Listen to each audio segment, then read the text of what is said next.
زیادہ ہو چکا ہے اور آپ حضرات مسلسل صرف ازاں ہیں. میں زیادہ طولانی زحمت نہیں دوں گا آپ کو. یہ بہت ضروری باتیں ہیں وہ عرض کر دی جائیں گی. آپ حضرات کی توجہات کے لیے شکر گزار ہوں. درود پڑھیں محمد وعلیہ.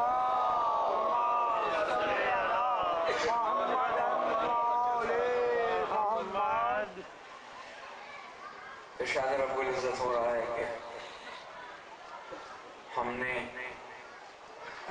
انہیں امام بنایا ہے جو ہماری جانب سے ہمارے امر کی ہدایت کرتے ہیں. سچی آیت کے جز میں پروردگار نے ایک بات واضح کر دی کہ اللہ نے کچھ امام بنائے ہیں اور ان کے فرائض بھی بتا دیے کہ انہیں کیوں بنایا ہے. انہیں امام اس لیے بنایا ہے کہ وہ اللہ کے امر کی ہدایت ہے. دنیا میں جتنے اور امام دنیا والوں نے بنائے انہوں نے کہیں یا ان کے ماننے والوں نے کہیں یہ دعویٰ نہیں کیا کہ انہیں اللہ نے امام بنایا ہے. بس فرق یہی ہے کچھ لوگوں کو دنیا والے امام بناتے ہیں اور کچھ لوگوں کو اللہ امام بناتا ہے. جنہیں اللہ امام بناتا ہے ان کا حدود ان کی حدود ہدایت صرف محدود نہیں ہوتی بلکہ وہ جن و انس کے امام ہوتے ہیں. کوئی دنیا میں جتنے ائمہ جن کے ناموں کے ساتھ امام لگا کے دنیا نے پیش کیا ہے کسی انداز سے وہ کبھی یہ کہتے ہوئے نہیں پائے جائیں گے نہ ان کے پیروکار نہ ان کے ماننے والے یہ کہتے ہوئے ملیں گے کہ انہیں جن و انس کا امام بنایا گیا ہے. جن و انس کا امام. اور تعریف بھی امام شافعی رحمۃ اللہ علیہ نے اس انداز سے کی ہے کہ بات واضح ہو جاتی ہے. کہتے ہیں علی حبہ جنہ علی حبہ جنہ. علی کی محبت گناہوں کے خلاف ڈھال ہے. علی حبہ جنہ. علی کی محبت گناہوں کے خلاف ایک سپر ہے ڈھال ہے. قسیم النار والجنہ. علی کون ہے؟ وہ جو جنت اور دوزخ کو تقسیم کرنے والا ہے. قسیم النار والجنہ. وہ جو دوزخ اور جنت کو تقسیم کرنے والا ہے. وسیع مصطفیٰ حقا. وہ حقیقتاً وسیع مصطفیٰ ہے. وہ حقیقتاً وسیع مصطفیٰ ہے. امام الانس والجنہ کہ وہ جنات کا بھی امام ہے اور انسانوں کا بھی امام ہے.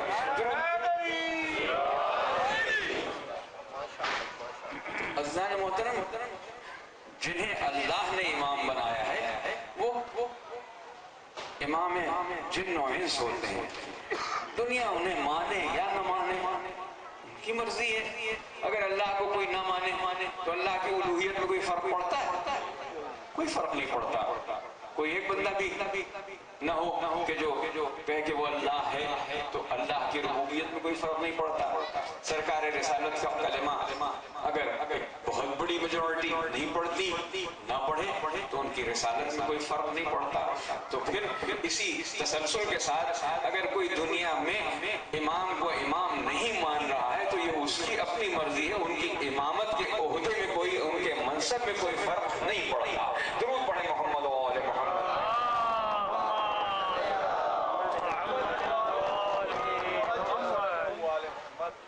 وہ کبھی تخت و تاج کی طرف نہیں دیکھتے. وہ کبھی سلطنت کی طرف نہیں دیکھتے. وہ کبھی حکومت کے خواہاں نہیں ہوتے. کہیں پوری تاریخ ائمہ ملاحظہ کر لیجئے کہ وہ کہ جس کے پاس پوری طاقت و قوت تھی، وہ 25 برس تک گوشہ نشین دنیا غلط فہمی میں پڑ گئی کہ شاید علی کمزور ہو گئے، علی کی اب وہ طاقت نہیں رہی جو بدر و احد و خندق و خیبر میں نظر آتی تھی، شاید اب وہ طاقت نہیں رہی، اس لیے علی خاموش ہے۔ نہیں، علی اس لیے خاموش ہے کہ علی کو اسلام کو بچانا ہے، علی کو اسلام کو منتشر ہوتے ہوئے نہیں دیکھنا ہے۔ علی اس بارے میں سکوت اختیار کیے ہوئے ہیں کہ اسلام زندہ رہے چاہے کسی کی گود میں رہے، اسلام کو زندہ رکھنا علی کا فریضہ اولین ہے 25 برس تک، اس لیے کہ اگر کوئی اس بارے میں پیش کرے بات تو آپ کو اس کی مماثلت مل جائے گی کہ پیغمبر کونین نے جب اعلان رسالت کیا تو مکے کے 13 سال پورے اس کیفیت میں گزرے کہ مصائب توڑے جا رہے ہیں، ساتھیوں کو پیٹا جا رہا ہے، خس و خاشاک بچھائے جا رہے ہیں، پتھروں سے زخمی کیا جا رہا ہے، مقابلے پر لوگ خود نہیں آتے، بچوں کو لگا دیتے ہیں، اور پیغمبر ان ساری باتوں کو برداشت کرتے ہیں، خس و خاشاک پھینکا جا رہا ہے۔ کیا اگر کوئی پوچھے کہ یہ کیا سب کچھ ٹھیک تھا؟ اللہ کا نبی تھا، اللہ کا بنایا ہوا رسول تھا، اللہ کا بنایا ہوا پیغمبر تھا، کیا یہ سب کچھ ٹھیک تھا؟ نہیں، ہر ایک کہے گا نہیں ٹھیک نہیں تھا۔ پھر پیغمبر نے وہ 13 سال اور مدینے کے 2 سال 15 سال تک کیا برابر غم و علم ساری مصیبتیں اٹھائیں، لیکن تلوار بلند نہیں کی۔ کیوں؟ اس لیے کہ اللہ کا حکم نہیں تھا، اللہ کا حکم آیا تو ایک ایسی جنگ کی ابتدا ہوئی کہ جس کے بارے میں مورخین کہتے ہیں کہ ہم نے تو آج تک ایسا کوئی معرکہ نہیں دیکھا کہ جیسا بدر کا معرکہ نظر آیا، کہ صرف 313,000 کے مقابلے میں آئے ہیں، اور وہ بھی 313 ایسے کہ جو غیر مسلح ہیں، صرف 13 مسلح ہیں، 300 غیر مسلح۔ تو ایسے میں سب کچھ ٹھیک نہیں تھا، تو پیغمبر اگر 15 برس تک تلوار نہیں اٹھاتے ہیں تو علی اگر 25 برس تک نہیں اٹھاتے تو اس میں کون سا فرق پڑتا ہے؟ درود پڑھیں محمد و آل محمد۔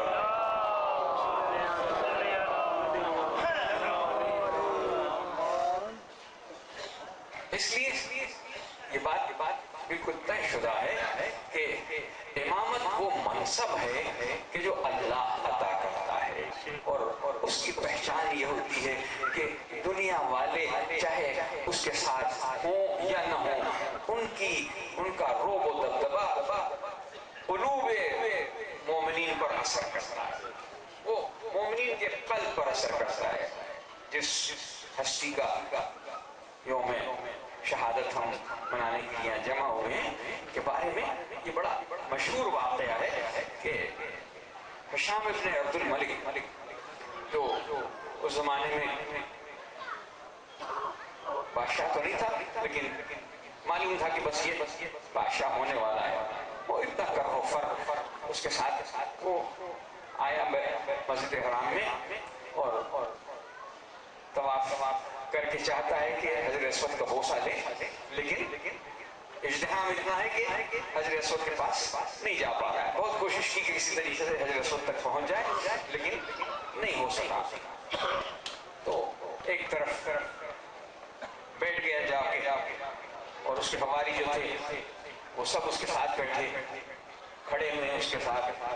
اچانک اس نے دیکھا کہ باب السلام سے ایک نحیف اللاغر ہستی داخل ہوئی اور آہستہ آہستہ چلتی ہوئی مسجد حرام کے صحن میں آئی، اور ایک مرتبہ ایسا محسوس ہوا کہ مجمع کائی کی طرح سے پھٹ رہا ہے، مجمع خود بخود کائی کی طرح سے پھٹتا چلا جا رہا ہے، اور حتیٰ کہ وہ آہستہ آہستہ چلتے ہوئے اس جگہ پہ پہنچے جہاں حجر اسود نصب تھا، اور انہوں نے حجر اسود کا بوسہ لیا اور اس کے بعد طواف میں مشغول ہو گئے۔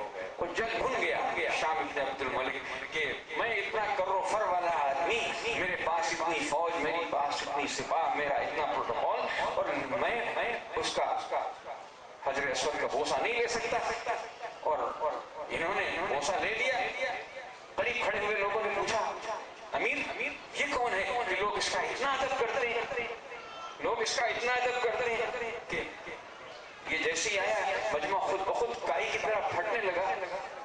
تو جانتا تھا کہ کون ہے، لیکن اس نے کہا کہ نہیں میں نہیں جانتا کہ کون ہے، میں نہیں جانتا کہ کون ہے. تجاوز عارفانہ برتا کہ میں نہیں جانتا کہ کون ہے. فرزدق قریب کھڑے ہوئے تھے. فرزدق نے سنا یہ کہہ رہا ہے کہ میں نہیں جانتا کہ یہ کون ہے. تو فرزدق نے اسی وقت ایک فلبدی قصیدہ کہہ کے سنا دیا کہ اگر تو نہیں جانتا تو کیا ہوا، یہ تو وہ ہے کہ جس کے قدموں کی چاب ہل و حرم جانتے ہیں، اسے کعبہ جانتا ہے، اس کو مسجد حرام جانتے ہیں، اس کو ساری دنیا جانتی ہے. گویا پورا ایک قصیدہ ہے کہ جو بیان کر دیا. فرزدق کو قید کر دیا گیا اس قصیدے کے جرم میں، لیکن فرزدق نے اپنا حق ادا کر دیا کہ تو نہ پہچانے تو نہ پہچان، لیکن دنیا تو پہچانتی ہے. وہ تو قلوب پر حکومت کرنے والا ہے، اس لیے کہ وہ امام الانس والجن ہے. درود پڑھے محمد و آل محمد.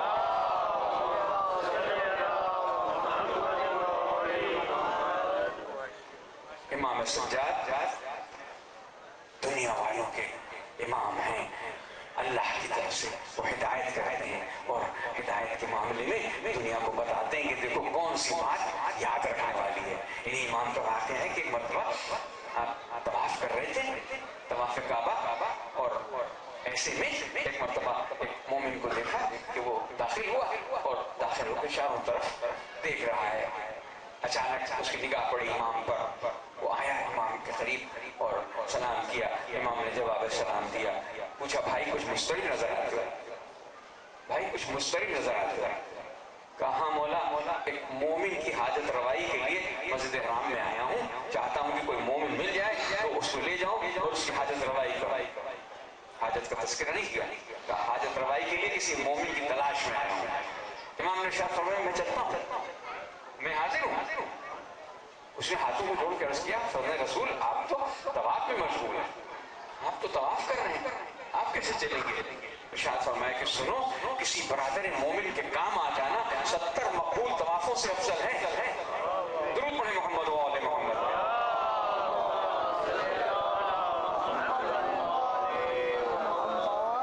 تو یہ حق ہدایت ہے کہ جو اللہ کی طرف سے ان ائمہ کو ملا ہوا ہے کہ وہ امر کی ہدایت کرتے ہیں. اور امر کیا ہوتا ہے؟ اللہ کی طرف سے وہ سارے امور کہ جس کا فیصلہ وہ کر دیتا ہے یہ اس کے حامل ہوتے ہیں، اس کے حامل ہوتے ہیں. اس لیے کہ جب آپ سورہ قدر کی تلاوت کرتے ہیں اور جب یہ کہتے ہیں کہ تنزل الملائکۃ والروح فیہا بإذن ربہم من کل امر، شب قدر میں ملائکہ اور روح القدس امر الہی کو لے کے نازل ہوتے ہیں. ظاہر ہے شب قدر کی جو منزلت ہے آپ حضرات بہت اچھی طرح جانتے ہیں کہ اس کا ہر ایک عمل 1000 مہینوں کے عمل کے برابر ہے. ایسے میں جب اللہ کا امر لے کے ملائکہ آتے ہیں تو پھر دنیا سوچ کے بتائے کہ اگر کوئی صاحب امر موجود نہیں ہے تو وہ امر لے کے کس کے پاس جاتے ہیں. درود پڑھیں محمد و آل محمد.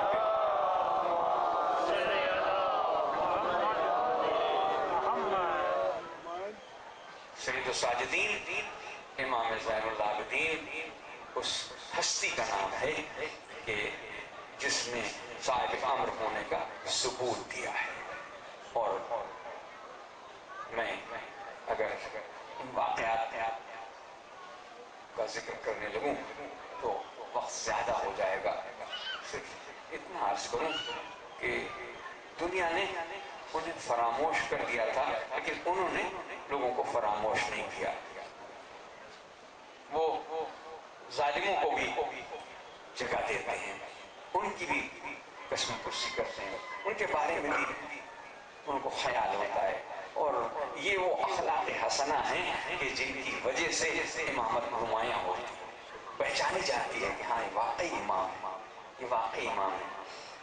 جب مدینے پہ حملہ ہوا سن 62 ہجری میں، آپ تاریخ سے واقف ہیں، واقعہ حرہ کہلاتا ہے.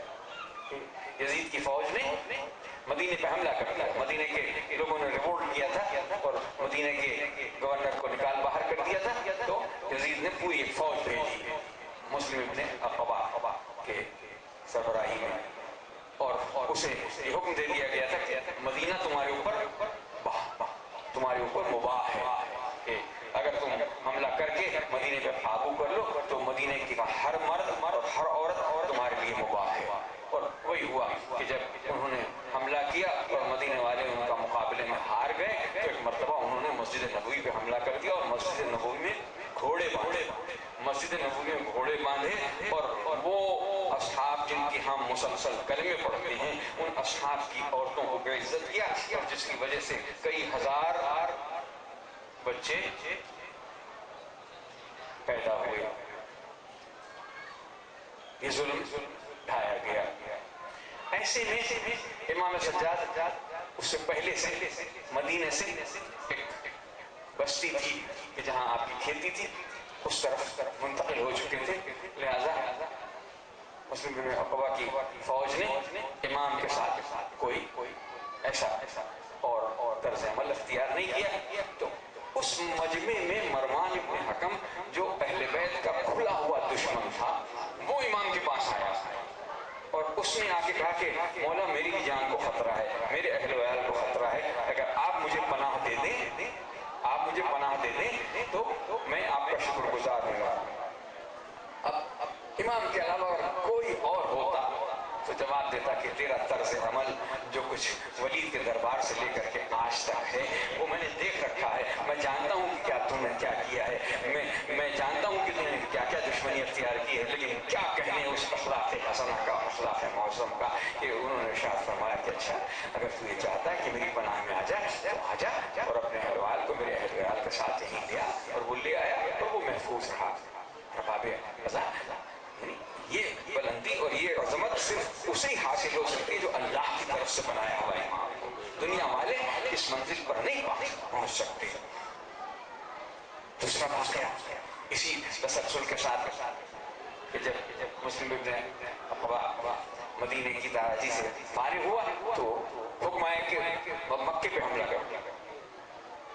عبداللہ بن زبیر مقابلہ کر رہے ہیں, محاصرہ کر دیا اور محاصرہ کر کے جتنی حرمت زائل کی جا سکتی تھی کعبے کی سب زائل کی گئی, سنبارانی کی گئی, پردہ جلوایا گیا کہ آگ پھینکی گئی تو پردہ جل گیا. مقابلہ ہو رہا تھا کہ ایسے میں خبر آئی کہ یزید فی النار ہو گیا اور فوج تتر بتر ہونے لگی. مسلم ابن عقبہ بھی کسی بیماری کی وجہ سے مر گیا.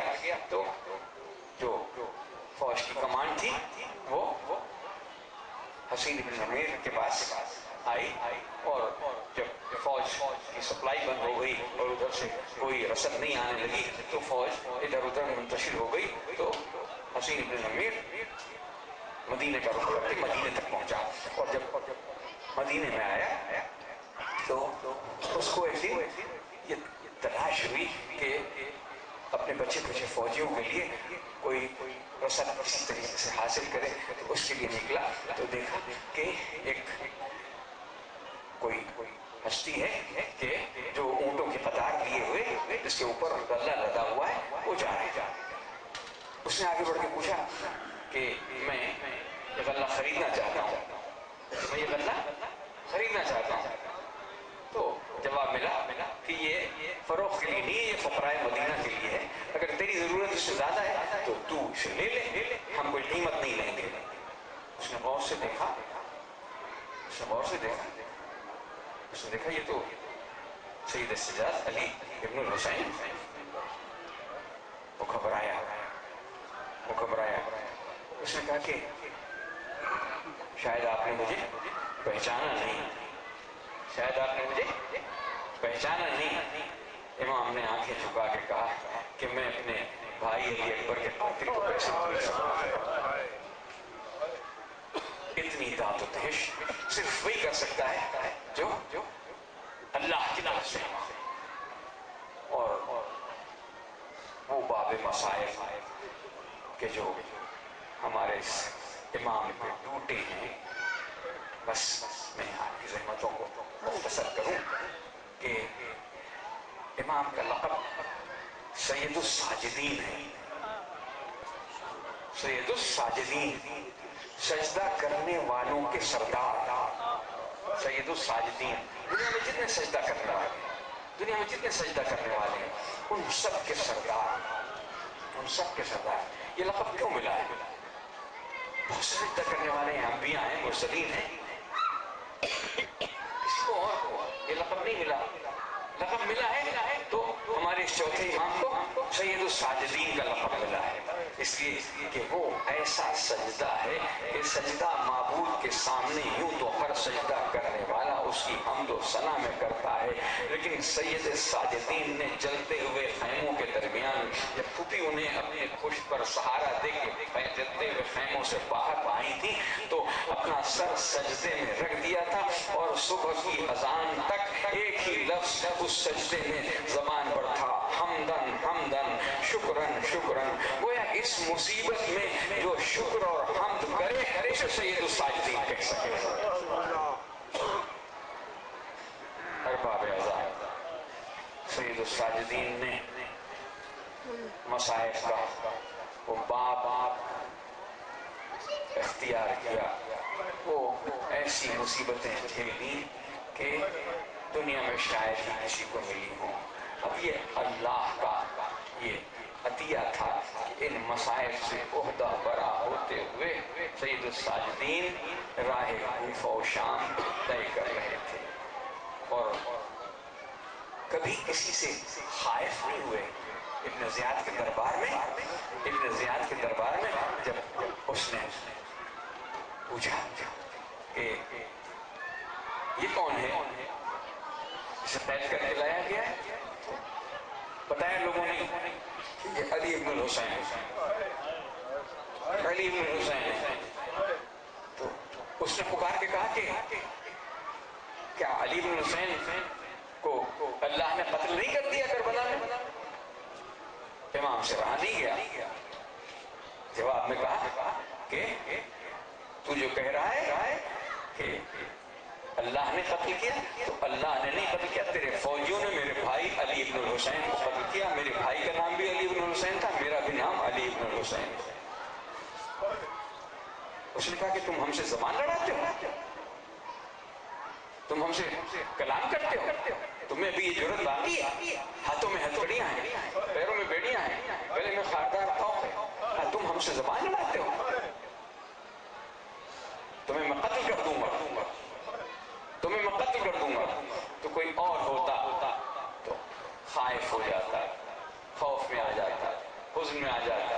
نہیں، انہوں نے پکار کے کہا کہ تو نہیں جانتا کہ القتل لنا عادت والشہادت لنا سعادت. شہادت لنا سعادت، قتل ہو جانا تو ہماری عادت ہے اور شہادت ہمارے لیے سعادت ہے.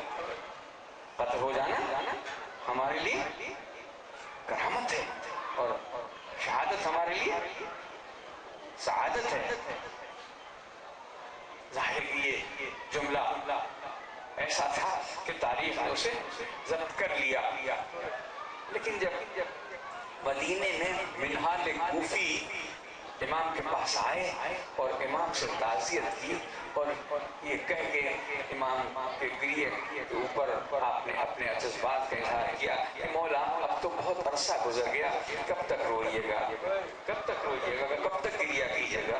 تو امام نے جواب دیا کہ جناب یعقوب کے 12 بیٹے تھے اور اس میں صرف ایک یوسف جدا ہو گئے تھے، تو ان کے غم میں اتنا روئے تھے کہ قرآن کہتا ہے کہ روتے روتے آنکھیں سفید ہو گئی تھی.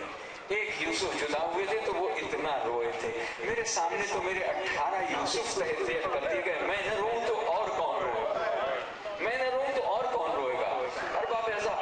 بس منہال نے یہ جملہ سنا تو منہال نے کہا مولا لیکن شہادت تو آپ کی میراث ہے، مولا شہادت تو آپ کی میراث ہے. امام پر گریا اور زیادہ طاری ہوا. کہا منہال تم نے انصاف نہیں کیا. ہاں وہاں دربار میں کہا تھا کہ شہادت ہماری میراث ہے، دربار ابن زیاد میں کہا تھا کہ شہادت ہماری میراث ہے، قتل ہو جانا ہماری عادت ہے، شہادت ہمارے لیے کرامت ہے. لیکن جب منہال نے کہا کہ مولا شہادت تو آپ کی میراث ہے، تو آپ نے کہا تم نے انصاف نہیں کیا. ہاں شہادت ہماری میراث ضرور ہے، لیکن کیا یہ بھی ہماری میراث ہے کہ ہماری ماں بہنیں پھوپھیاں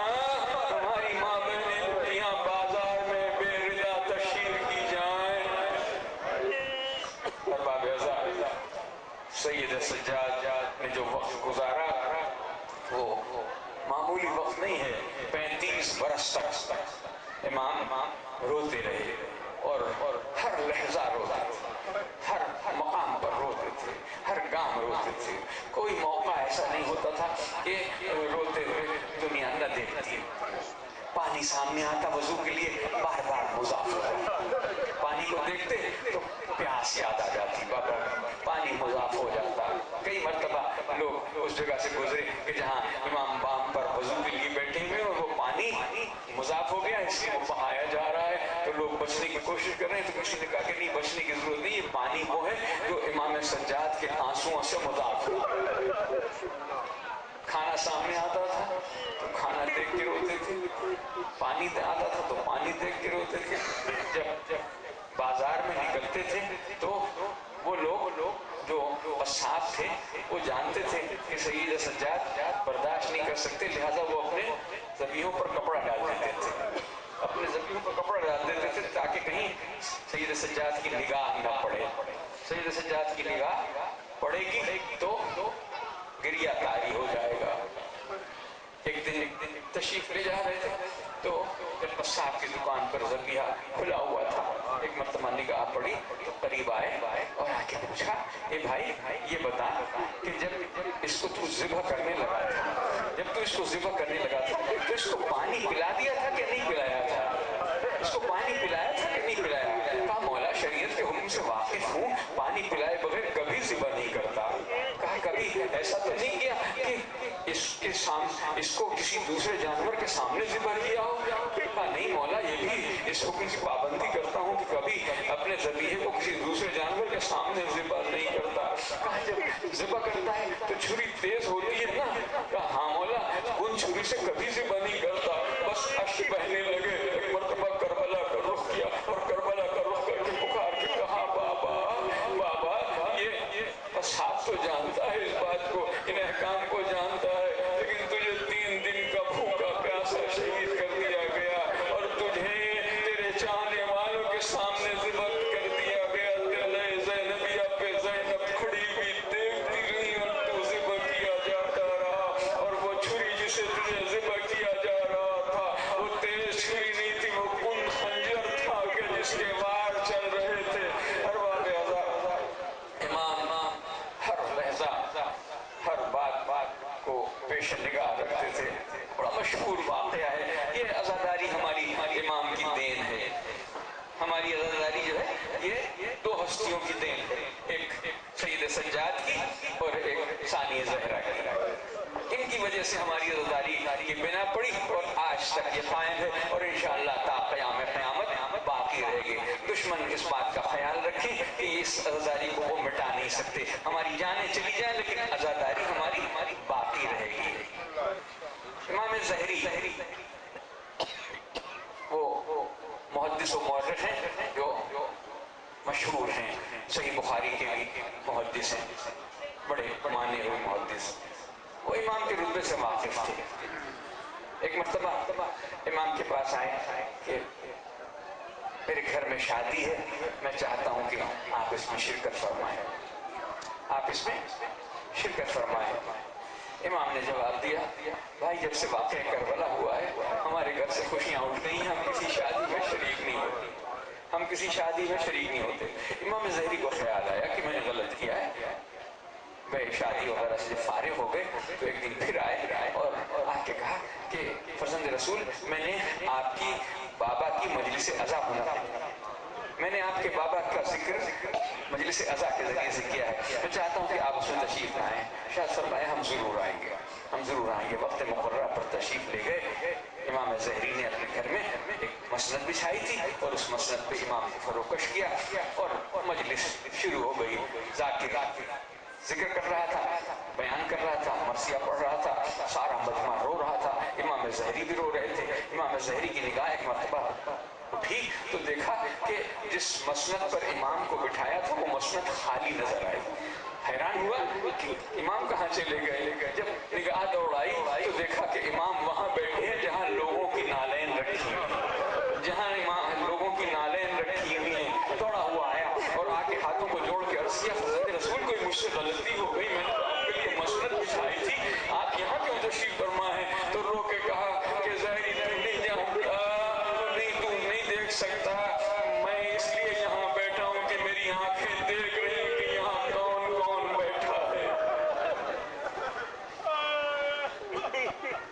ارباب ماتم سید الساجدین نے ایسا وقت مصائب کا کوفے کے بازار سے، کوفے کے دربار سے شام کے دربار تک، شام کے بازاروں میں اپنی بہنوں کی بے پردگی کو دیکھتے ہوئے گزارا کہ جب بھی کبھی کوئی پوچھتا تھا مولا ان مصیبتوں میں سب سے زیادہ مصیبت آپ پر کہاں گزری، ان مصیبتوں میں سب سے زیادہ مصیبت آپ پر کہاں گزری، تو رو کے فرماتے تھے الشام الشام الشام، 3 مرتبہ فرماتے تھے، 3 مرتبہ فرماتے تھے۔ امام کا کلام کبھی بیکار نہیں ہوتا، عبث نہیں ہوتا، امام کا ہر جملہ، ہر لفظ جو امام کی زبان سے نکلتا ہے اس میں کوئی نہ کوئی اس کے معنی ہوتے ہیں۔ یہ 3 مرتبہ کیوں فرمائے؟ 1 مرتبہ فرما دیتے، 1 مرتبہ فرما دیتے نہیں، امام کہتے تھے الشام الشام الشام، شام میں سب سے زیادہ مصیبت تھی، شام میں سب سے زیادہ مصیبت تھی۔ 3 مرتبہ کیوں کہتے تھے؟ پہلی مرتبہ جب کہتے تھے، پہلی مرتبہ کہتے تھے شام، تو امام کی پیش نگاہ بازار شام آ جاتا تھا، امام کے ذہن میں بازار شام آ جاتا تھا کہ بازار شام میں جب قافلہ حسینی لٹا ہوا پہنچا تھا تو لوگ پتھر برسا رہے تھے، آگ برسا رہے تھے۔ امام کہتے ہیں ایک جلتا ہوا انگارہ میرے امامے پہ آ کے گرا تھا اور ہاتھ میرے بندھے ہوئے تھے، میں اس کو ہٹا نہیں سکتا تھا، سر میرا جل رہا تھا لیکن میں اسے ہٹا نہیں سکتا تھا، یہ مصیبت تھی۔ تو پہلی مرتبہ بازار شام یاد آ جاتا تھا، پہلی مرتبہ جب شام کہتے تھے بازار شام یاد آ جاتا تھا، اور دوسری مرتبہ جب شام کہتے تھے تو دربار شام یاد آ جاتا تھا، دربار شام جہاں 700 کرسی نشین اور سادات کھڑے ہوئے تھے، 700 کرسی نشین بیٹھے ہوئے اور سادات کھڑے ہوئے، 12 گلے ایک رسی میں بندھے ہوئے۔ امام سجاد دیکھ رہے ہیں کہ ایک چھوٹا سا بچہ ہے کہ جس کو اسی رسی سے باندھا گیا ہے کہ جس رسی سے بابا کا گلا بندھا ہوا ہے، وہ بچہ بھی امام باقر سجاد سید سجاد کے ساتھ اٹھتا ہے، سید سجاد کے ساتھ بیٹھ جاتا ہے۔ یہ مصیبت ہے، دربار شام یاد آ جاتا ہے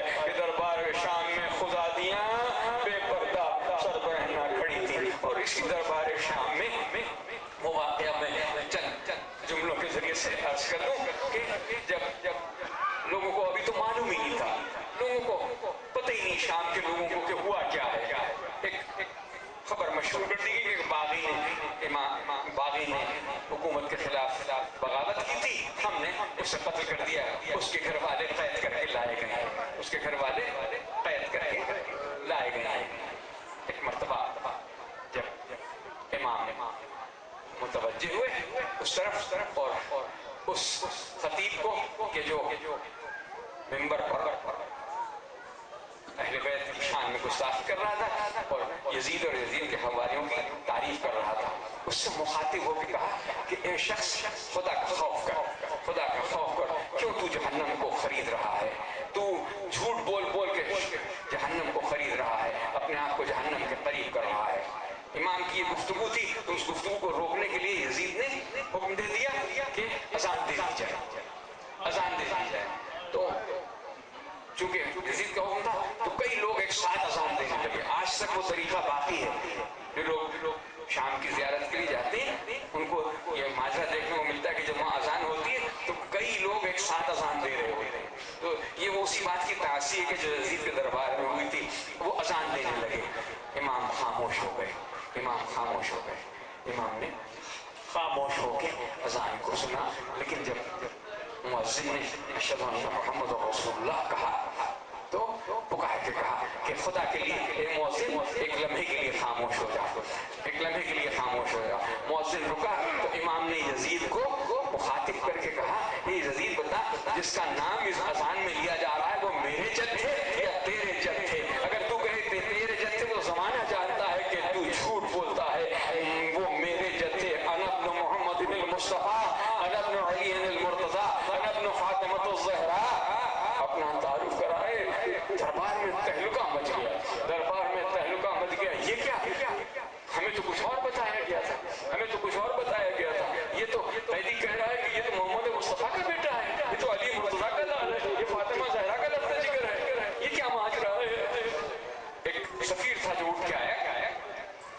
اس نے آ کے عزیز سے پوچھا یہ کیا معاملہ ہے، یہ پہلی صحیح کہہ رہا ہے؟ اس نے کہا تجھے اس سے کیا، تجھے اس سے کیا، تو اپنی جگہ پہ بیٹھ جا۔ اس نے کہا میں نہیں بیٹھوں گا، میں نہیں بیٹھوں گا، اس لیے کہ میں جناب داؤد کی نسل سے ہوں، اور جناب داؤد کی نسل میں اور میری نسل میں بہت بڑا فاصلہ ہے، لیکن میں جہاں سے گزرتا ہوں لوگ میرے قدموں کی خاک کو اٹھا کے سرما بناتے ہیں۔ تم کیسے مسلمان ہو کہ نانا کا کلمہ پڑھتے ہو اور نماز کو شہید کر دیا ہے، اور ان کی عورتوں کو، ان کی مخدرات کو قیدی بنا کے بے پردہ اس دربار میں لے آئے ہو؟ ارباب اعضاء جب دوسری مرتبہ امام شام کہتے تھے تو دربار شام یاد آیا، دربار شام یاد آ جاتا تھا، اور تیسری مرتبہ جب شام کہتے تھے تو آقا کو زندان شام یاد آ جاتا تھا، زندان شام کی وہ مصیبت کہ جس میں نہ دن کی دھوپ سے کوئی بچاؤ تھا، نہ رات کی اوس سے کوئی بچاؤ تھا۔ سکینہ پیاری بھائی سے پوچھتی تھی بھیا کبھی ہم بھی اس ٹائم سے چھوٹ کے مدینے جائیں گے؟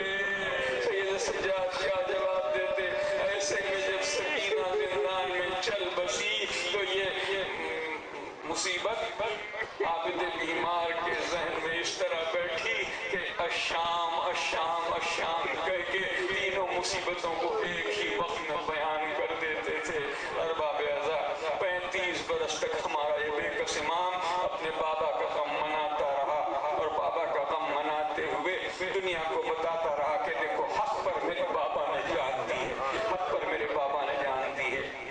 حکومت کو یہ گوارا نہیں تھا، حکومت کو یہ گوارا نہیں تھا کہ امام کی شمع حیات کو جلنے دیا جائے، لہذا ولید بن عبد الملک نے زہر خورانی کا بندوبست کیا اور امام کو زہر دلوا دیا گیا۔ ہمارا یہ امام آج کی تاریخ میں دنیا سے رخصت ہوا تھا، آج کی تاریخ میں دنیا سے رخصت ہوا تھا، اور مدینے میں پنجتن پاک کے بعد یہ پہلا جنازہ ہے، یہ پہلا جنازہ ہے کہ جو مدینے میں تشیع جنازہ کے ساتھ آ رہا ہے۔ اس لیے آپ کو میں یاد دلاؤں پنجتن پاک میں رسالت مآب کا جنازہ کوئی پڑھنے والا نہیں تھا، جتنے چاہنے والے تھے سب اپنے اپنے کاروبار دنیا میں لگے ہوئے تھے۔ جناب فاطمہ کا جنازہ شب کی تاریکی میں اس عالم میں اٹھا کہ کسی کو پتہ نہ چلا، صرف چند افراد تھے کہ جو اس جنازے میں شریک تھے۔ امام علی کا جنازہ اس عالم میں گیا کہ امام کی وصیت تھی ایک منزل کے بعد میرا ساتھ کوئی نہ آئے، اس انداز سے وہ جنازہ بھی تشیع جنازہ کی منزل پہ پورا اترا۔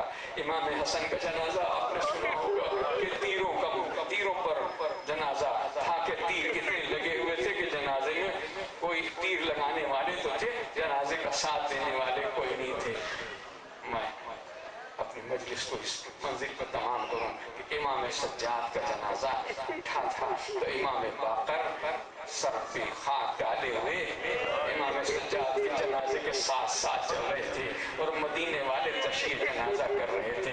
امام باقر آپ کو مبارک ہو کہ آپ اپنے بابا کے جنازے کی تشیع جنازہ کر رہے ہیں۔ ہمارا سلام ہو اس جنازے پر، اس میت پر کہ جس کے بارے میں